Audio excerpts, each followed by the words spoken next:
Welcome into Outkick the show. I am your fearless leader, Clay Travis, and this is the way for you to spend your afternoon hanging out with me. We got a lot of NFL, college football, Tiger Woods, Brett Kavanaugh Supreme Court nomination, and my book is out tomorrow. A lot to get to, but I want to reiterate that last part first again. My book is out tomorrow.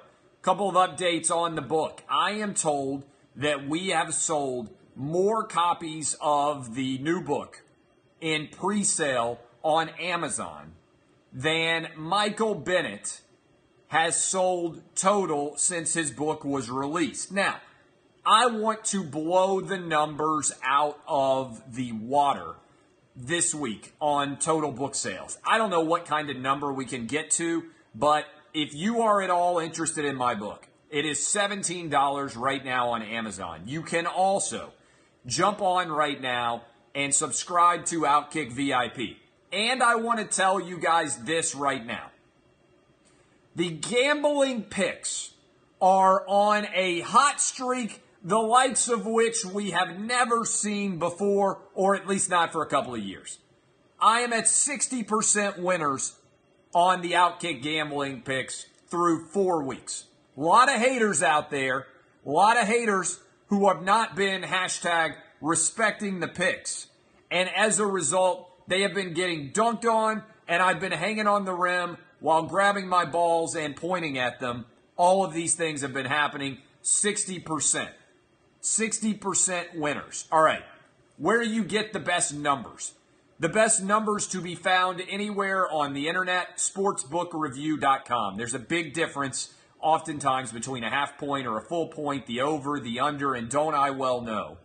Because we've lost a bunch of games on a tiny little smidge of misfortune when we should have otherwise covered. Now I'm going to get into a couple of those games.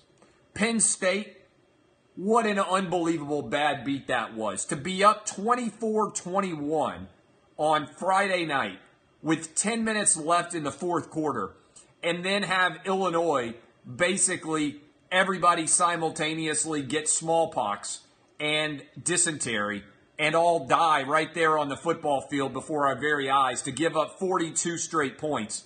I'm still not over it. 35-0 in the fourth quarter. All we needed was some semblance of decency. That guy who was the backup safety who randomly decided to commit a personal foul with 5 minutes left, if he doesn't do that hit, then I think we cover there. I also think we cover if we don't get that BS call on Alabama for the horse collar on Kellen Mond. I'm still not sure that was the right call there. And as a result, Lovie Smith and the Fighting Illini blew the cover, but so did Alabama. Otherwise, we'd have been 10-2. That's how dialed in the picks have been. That's how close we came to actually being able to go 10-2 this weekend. But not the kind of guy to complain, not the kind of guy to draw attention myself. So 60% overall. Go to sportsbookreview.com and get hooked up now. Also, I want to tell you guys right now, my guy Ryan Kelly will hook you up. If you have credit card debt, if you have student loan debt, if you are spending more money than you need to at a rate that is far too high, and you have in any way ownership of a home, a condo, townhome, any of those things, your property value has probably increased. Why not replace 20+% interest with 4% interest? I'm telling you right now, that is the play to make. And you'll be glad that you did it. Go to thehomeloanexpert.com. Tell them Clay Travis sent you. You get a year's VIP to make a lot of money off the gambling picks, and you get an autographed copy of my new book, Republicans Buy Sneakers Too. All right, let's dive right into the NFL and the college football stories. I'm going to start with college football. Stanford absolutely stole a win against Oregon. I don't know how you're even at work today if you are an Oregon fan. There were so many different plays that had to happen for Oregon to lose that football game. I don't even know what you can be thinking if you are an Oregon Duck fan. You guys had that game dead to rights. First of all, you're up 24-7, and it looks like you score a touchdown to go up 30-7, 31-7, pending the extra point. Instead, it's reviewed. I think the review was correct. Then you fumble. The ball is returned for a touchdown. But late in the game, I don't know why Oregon wasn't taking a knee. I understand the concept of we're trying to run out the clock. That was a bad management of the game situation by Mario Cristobal. Then you get into overtime, and my man knocks the ball to himself, and then they spend 5 minutes talking about what a great beach volleyball player he was. That is peak bad beat season, because I'm telling you right now, Oregon was on the right side of that number for the entire game until we got into overtime. That's a tough beat. How about Alabama? Here's my newest analogy for Tua. Used to be, if you were able to stop Alabama from running the football, you were in great shape to win. Texas A&M stopped Alabama from running the football. Do you know what happened? Alabama still went out there and threw for over 400 yards. The difference between Tua and Jalen Hurts is like night and day when you actually break down their offensive abilities. Tua Tagovailoa, to me, is the equivalent of the Golden State Warriors going out and getting Kevin Durant. He's a game changer. If you have to choose right now between betting on Alabama or the field, I think you have to go with Alabama. This is, so far to what I have seen, the best team that I have ever seen Nick Saban coach, because he's never had a quarterback like this. The best quarterback Nick Saban has ever coached so far is A.J. McCarron. A.J. McCarron is a pale approximation, both literally and physically, for Tua Tagovailoa, all right? He is nowhere near as good, and as a result, I don't think anybody's going to beat Alabama. Now, the difference between Alabama and the Golden State Warriors is at least Alabama, theoretically, could lose a one-game situation. Tua could throw 4 interceptions. He could get hurt. Anything can happen in one college football or NFL game, as we recently saw, whereas it's really hard for the best team not to win a best-of-7 series. So I'm telling you right now, this is the best Bama team I've ever seen with Nick Saban. I don't think they're going to lose. I think they're going to go 14-0 and win the national title. Old Dominion beats Virginia Tech. This is one of the craziest decisions I've ever seen an athletic program follow. Why in the world did Virginia Tech make the decision to sign a 14-year deal with Old Dominion? People say, well, Virginia Tech needs to recruit in Norfolk better. Are you kidding me? Is Norfolk the greatest recruiting area in the history of mankind? First of all, you're already in Virginia. If people aren't going to Virginia Tech, that's on them, not you. Secondly, how is getting your ass kicked by Old Dominion going to make people want to go to Blacksburg, Virginia to play football? This doesn't make any sense. They are doing a home-and-home 6 different games at Old Dominion. Congratulations to, I think they're the Monarchs. I think Old Dominion is the Monarchs. Unbelievable win. One of the biggest in college football history, which was almost coupled with the Oklahoma and Army game. I was telling people I was watching games with, I was saying you got to, I was watching with Brent Doherty, who lives in my neighborhood from 3HL. I said, hey, can we go pay $50 just to watch this game in overtime? Because we were trying to flip around and find it. Didn't realize that there were still college football games that were on pay-per-view.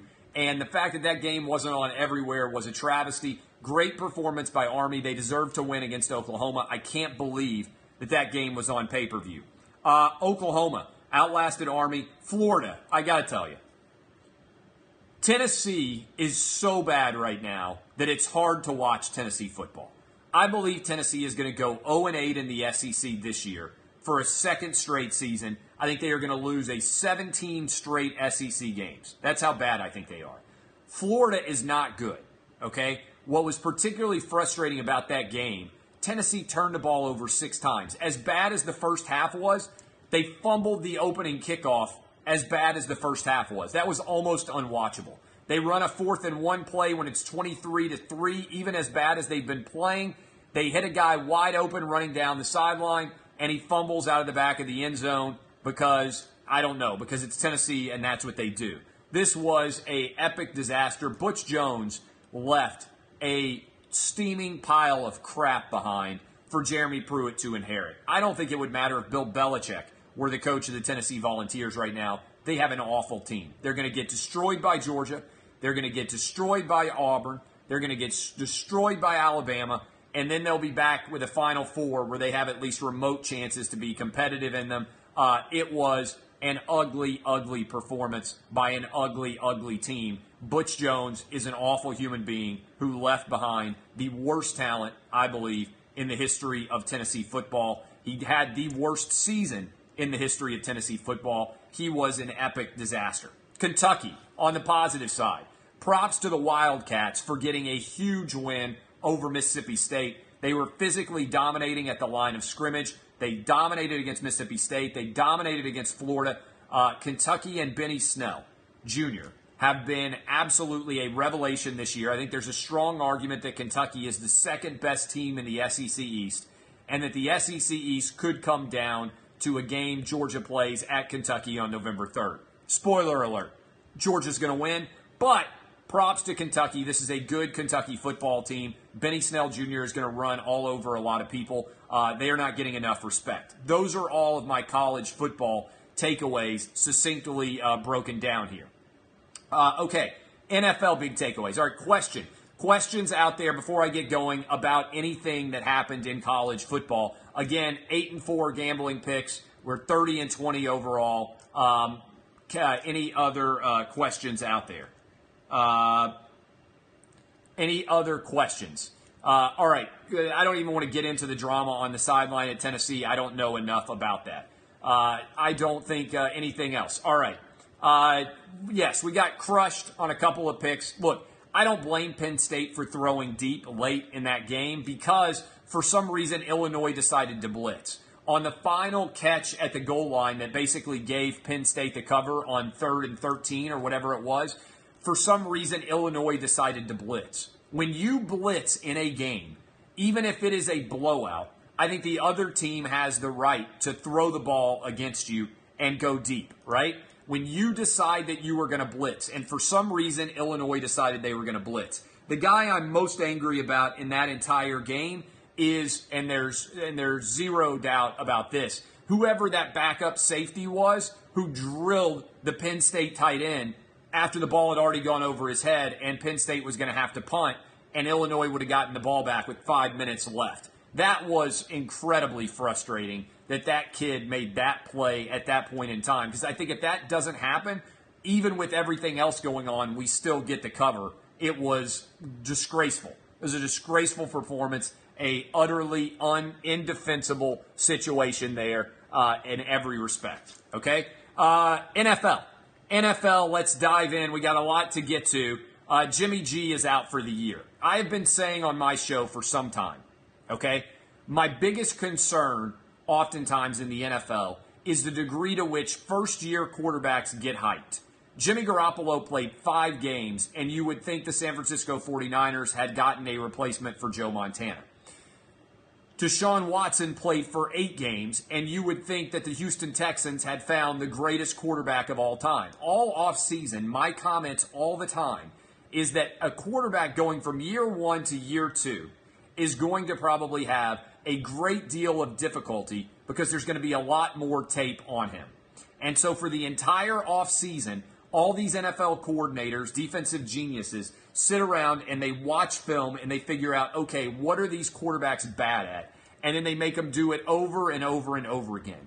I don't think it's coincidental that Jimmy G and Deshaun Watson have come in and started off year 2 as quarterbacks with a 1-5 record. Dak Prescott it happened to. Vince Young it happened to. There are a lot of guys out there that have been one-year wonders in this league. And then when they come back, they have such incredibly high expectations that they can't live up to it. And I'm seeing it with Jimmy G, and I'm seeing it with Deshaun Watson. On top of things, Jimmy G got $130 million plus, and he started at the time 7 games. He's now started 10 games, and 2 of those 10 games he's had a season-ending injury in. The collarbone break in the first part of the year with the New England Patriots, and now a torn ACL. This is ugly. I think that the 49ers have committed way too much to him, and as a result, I think this whole situation is messy. So Jimmy G is out.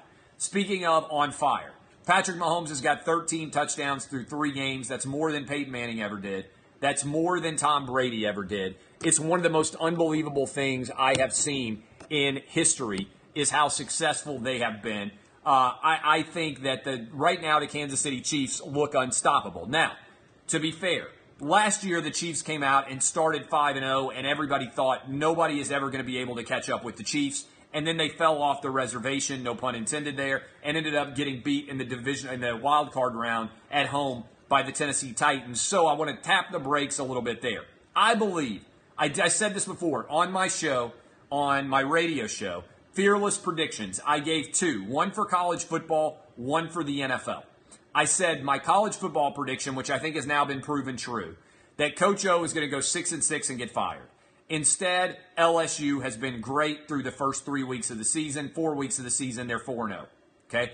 My NFL prediction was the Patriots are going to go 8-8 and miss the Super Bowl, miss the playoffs. If the Patriots lose to the Dolphins on Sunday, they're not going to win the AFC East. I think that is the absolute hit the panic button time. But the Patriots are awful right now. They haven't been 1-2 since 2012. They haven't lost back-to-back games by double digits since 2002. I think the Patriots are slow at linebacker. I think they're slow in the secondary. I think the Detroit Lions were able to exploit it.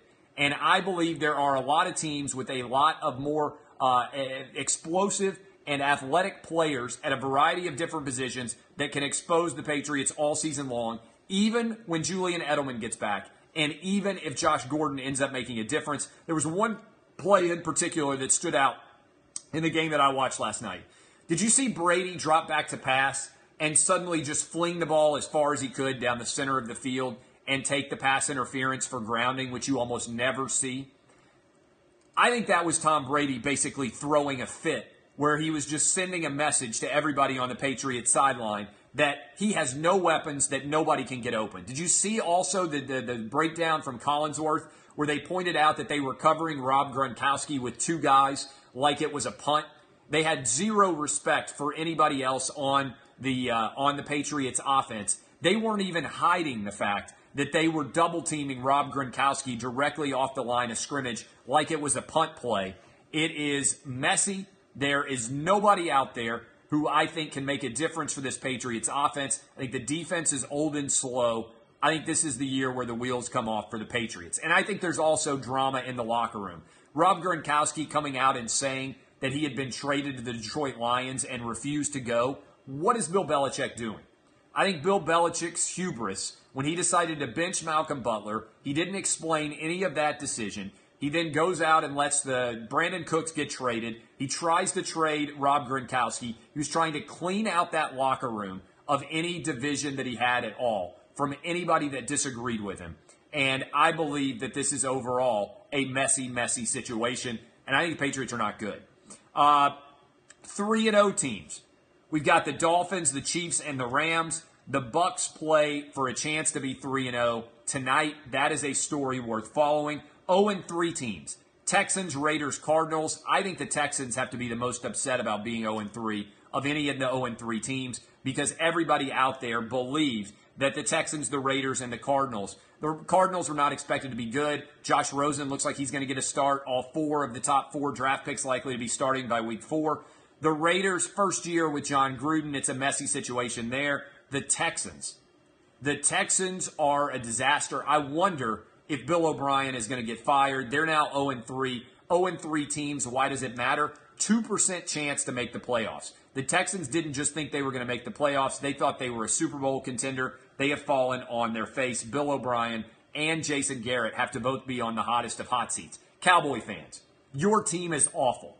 I don't even know what you do with Dak Prescott going forward. Can you believe that he is the right guy going forward? I don't know. I don't know what the solution is here, but I don't think you can commit long-term to Dak Prescott. I don't think that he is the long-range solution at Dallas, and I love Dak, but I also think that a big part of that is you just don't know what talent you have surrounding him, and this is one of the least explosive offenses I've ever seen. Here's a great stat for you. Only 4 quarterbacks have ever had longer streaks of games with at least 25 attempts and fewer than 200 yards passing. Only 4 quarterbacks in the history of the NFL. Are you ready for these guys? Then Dak Prescott. John Brody, Rick Mirer, Steve Walsh, and Ken O'Brien. That is not a group of guys that you want to be connected to if you are Dak Prescott. I love Dak. I enjoyed watching him play. But they are trying to stop the run game with Ezekiel Elliott, and they have no respect for the Dallas Cowboy downfield passing game. And so far, the Dallas Cowboys have not actually been able to make them have respect for this. From my guys at OddsShark, 6 NFL underdogs won outright. Going to get to the Titans in a minute. The Bills plus 800, the Titans plus 350, the Lions plus 250, the Giants plus 230, the Redskins plus 125, and the Saints plus 105. A $5 moneyline parlay with all those winners would have paid out at $10,783. Are you listening to me there? Those 6 NFL underdogs, if you had bet them all on Sunday, a $5 moneyline parlay with all 6 of those teams winning would have paid out at $10,783. That's an unbelievable statistic. By the way, wanted to hit this too. Let me give credit, speaking of underdogs, Old Dominion. Biggest upsets in the past 10 seasons. That's one of the biggest upsets in terms of chances to win. Okay, the Titans. I am in love. I am in absolute love with Mike Vrabel, who has won 2 straight division games. If you watch the Titans and the Jags game, my guy Marcus Mariota comes in. He can't even feel 2 of his fingers, and he just makes plays throughout that entire game. He goes on the road against a team that everybody says, oh, they're the new Super Bowl favorites after they beat the New England Patriots. Marcus Mariota wearing a glove, can't even feel a couple of his fingers, just out there dealing. 3 dropped passes that would have been first downs. The guy was dealing. He also made plays with his legs. I'm telling you, Mike Vrabel's the real deal. Here's what I feel like about Mike Vrabel. It has been so long since there has been a coach of a team, one of my teams, that I would take a bullet for. Bruce Pearl, Tennessee basketball. If somebody had tried to shoot him, I would have dove in front to take the bullet Secret Service style. There hasn't been a coach like that for one of my teams in a long time. I got a good feeling on Vrabel. I think Vrabel may be the dive in front of him and take a bullet if somebody tries to shoot him style coach. He had no business winning that game against the Texans. Top 3 tackles are out. Got Blaine Gabbert in as quarterback. Scores on a fake punt return. This Titans team in the last 2 weeks has been perfectly prepared. They stopped a fake punt by the Jags. They did everything they could to actually find a way to win. This team seems to love him. They are finding ways to win. They're underdogs for a 3rd straight week this weekend against the Eagles, but the Titans getting 2 early division wins. I'm in love with Mike Vrabel. If Marcus Mariota can ever get back to having feeling in his fingers, that would be an incredible experience for Titans fans, and I don't think anybody would be able to stop him. I was wrong on the Bills. The Bills came out. This is why NFL football can be fun. Nobody had any clue. The Bills are 17-point underdogs, 16.5-point underdogs. Nobody's given them any respect, and they came out and they utterly dominated. The Bills did. Just destroyed the Vikings. Vikings and the Chargers, both my Super Bowl picks, got whippings today. Josh Allen looked incredible. He's diving into the end zone. He's jumping over people while running down the middle of the field. He was fantastic. The Saints get a big overtime win over the Falcons. Falcons now with double injuries at safety. They're in trouble. Play overs in the Falcons game the rest of the way. The Rams look phenomenal. Right now, they'd have to be your favorite in the NFL to win championships. Those are all my stories in the NFL and college football. Tried to talk about everybody and managed to do that. All right, let's get a couple of more minutes here. Tiger Woods. I asked you guys, how many of you were watching Tiger Woods play on Sunday night versus Sunday afternoon versus watching the NFL doubleheader? And I was stunned by these results. 26,000 of you voted, and you guys said overwhelmingly you were watching Tiger Woods. That scene at East Lake Country Club outside of Atlanta, when he was coming up on 18, nobody unites sports fans and moves the needle better than Tiger Woods. White people, black people, Asian people, Hispanic people. No sports figure, men, maybe some women still are not that happy. Tiger Woods' greatest comeback story, I believe, in the history of golf. Hasn't won a tournament in 5 years.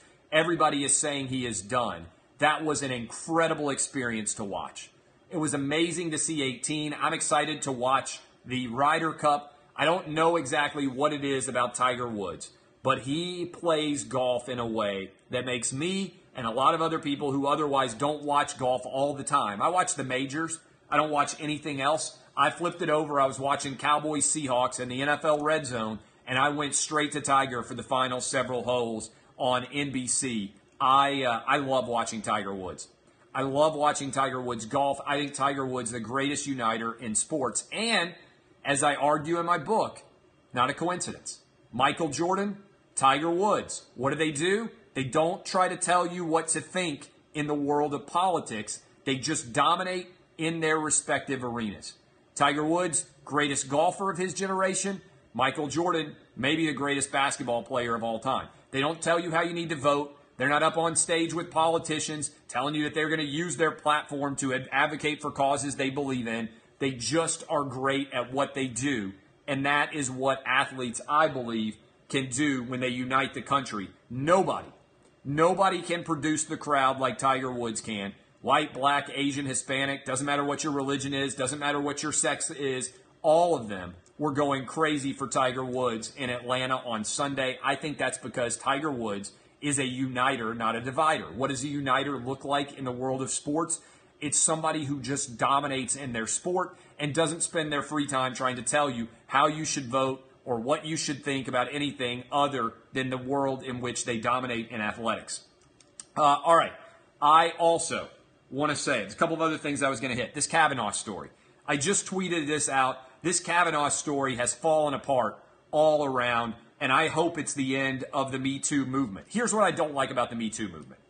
And I shouldn't say the end of the Me Too movement because I'm always in favor of people telling the truth and holding powerful people accountable when they misbehave. Here's what needs to stop happening.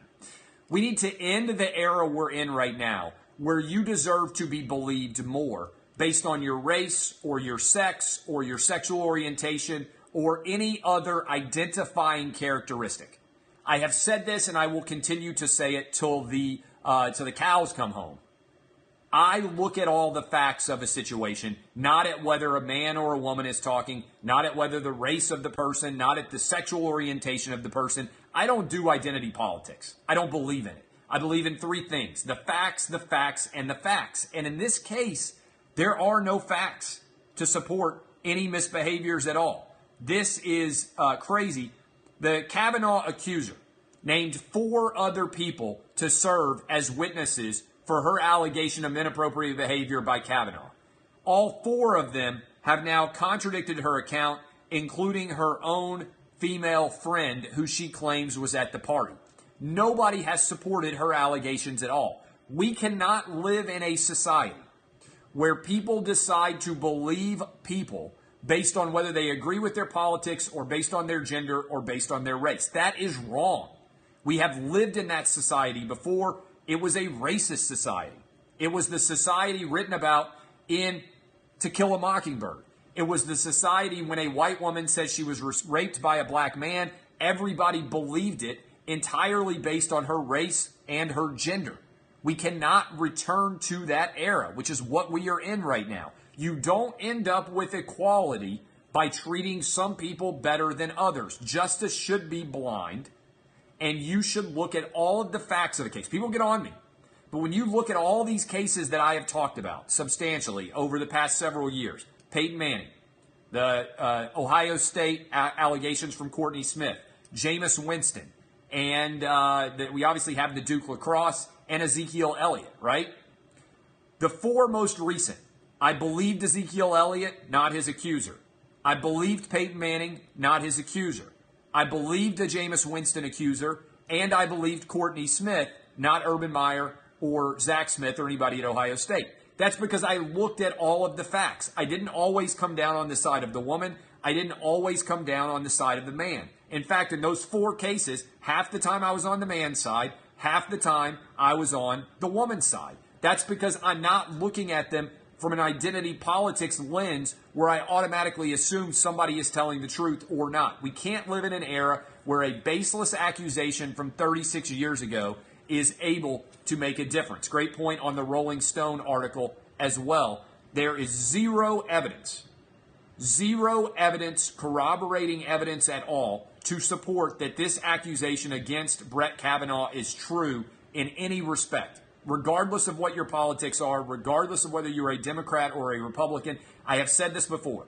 Whatever way you were going to vote on the Senate Judiciary Committee or in the full Senate, you need to vote that way, exact same as you would have before these allegations came out. Whether you are a Democrat or a Republican, I firmly believe that. And by the way, I have said this for a long time. As a lawyer, I do not believe that it is helpful in any way to our country for people to vote along party lines for who gets nominated to the Supreme Court. I think it unfairly politicizes the Supreme Court selection process.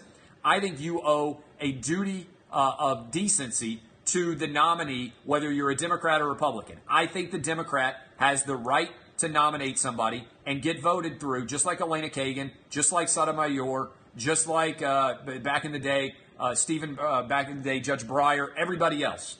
And I also feel the same way about the Republican nominees. You can dislike Donald Trump to the end of the earth. He's actually selected 2 highly qualified Supreme Court nominees, and I believe Brett Kavanaugh, unless something else comes out, deserves to be nominated. And I disagree with a lot of them politically. I disagree with Brett Kavanaugh on abortion. I'm pro-choice. I disagree with Brett Kavanaugh probably on the death penalty. I don't believe we should have the death penalty in this country. I don't know what Brett Kavanaugh's perspective is on gay marriage. I'm fine with gay marriage, okay? Those are 3 big social issues that I disagree with Brett Kavanaugh on. Doesn't mean I think he's disqualified to sit on the Supreme Court. All of those things, I appreciate all of you. Thank you for hanging out with me. I'm going to be live on FS1 giving you gambling picks. Lock it in about 24 minutes. Put on your television on FS1. I'll be hanging out with Todd Furman, Cousin Sal, Rachel Bonetta. We'll be having a lot of fun breaking down all the games that happened over the weekend, giving you picks tonight on Monday Night Football with the Bucs hosting the Pittsburgh Steelers. Big bets coming. My book is out tomorrow. Republicans Buy Sneakers Too. Please go buy it. Send a message that you believe in truth, justice, and men or women with great hair. Good shot I'm on the New York Times bestseller list. If so, you will make it happen. $17 on Amazon, $20 on the audiobook. I love all of you. DBAP, Fitzmagic tonight, baby. I'm on him big. Fitzmagic, going to make it happen. The Bucs, DBAP, unless you need to SBAP. This is Outkick the coverage. My name is Clay Travis. If you enjoy the show, share it with your friends. The book is out tomorrow. Big week for me. Thank you for hanging. This has been Outkick the show.